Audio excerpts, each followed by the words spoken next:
Hello friends, welcome back to my channel. This is রাজা। Bank নিফটিতে আমরা next day কীভাবে trade করব আর বড় টার্গেট আমরা কোথায় পাবো সেটা নিয়ে আমরা হালকা এক্সপ্লেন করব চার্ট দেখে। ওকে, ব্যাঙ্ক নিফটি চার্ট দেখলে আমরা ক্লিয়ার কাট দেখতে পাচ্ছি সেলাররা কোথায় বসে আছে। সেলাররা অলওয়েজ রেজিস্ট্যান্স লেভেল যেটা হচ্ছে 52,000, সেখানে রেড কালারের হরিজেন্টাল লাইন দিয়ে আমরা ড্র করে রেখেছি, সেটা হচ্ছে একটা সেলার জোন। সেলারগুলো এখানে কন্টিনিউয়াসলি বসে রয়েছে, সেলাররা ট্রাই করছে মার্কেটকে নিচের দিকে ঠেলার জন্য। তো সেম সিচুয়েশন, নিচের দিকে বায়াররা বসে আছে, যেটা রেড গ্রিন কালারের হরিজেন্টাল লাইন দিয়ে রেখেছি, সেটা হচ্ছে 51,232, এটা হচ্ছে বায়ার জোন। তো বায়ার জন্যে বায়াররা ট্রাই করে মার্কেটকে উপরে ঠেলার জন্য, আর সেলার জন্য সেলাররা ট্রাই করে মার্কেটকে নিচে দাবানোর জন্য।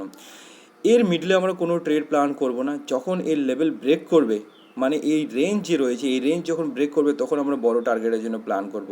সো কাল মার্কেট যদি 52,000 লেভেলের আশেপাশে মার্কেট খোলার পরে কিছুক্ষণ টাইম পাস করার পর ব্রেক করে, তার আমরা একটা বড় টার্গেট ক্যাপচার করতে পারবো উপরের সাইডে। ইয়া ফির 51,232 সাপোর্ট লেভেলের আশেপাশে মার্কেট গ্যাপ ডাউন করার পর টাইম পাস করার পরে যদি কিছুক্ষণ 10-15 মিনিট টাইম পাস করার পরে যদি নিচের দিকে ব্রেক করে, তার আমরা বড় টার্গেট রাখবো নিচের দিকে। তো sell side trade, buy side trade কোথায় নেবো আমরা অলরেডি এক্সপ্লেন করে নিয়েছি। এর মাঝখানে যদি মার্কেট ওপেন হয় তো আমরা ছোটো ছোটো স্ক্যাল্প ট্রেড করবো এবং ছোটো ছোটো টার্গেট নিয়ে 10:30টার মধ্যে প্রফিট বুক করে মার্কেট থেকে বেরিয়ে যাব। তারপর 12:30 পরে যদি মার্কেট যদি কোনো দিকে যদি ব্রেকআউট দেয় তখন আমরা আবার রি এন্ট্রি করার চেষ্টা করব। সো আই হোপ তোমরা সবাই বুঝতে পারছো। আর নেক্সট এক্সপ্লেনেশন নেক্সট দিন।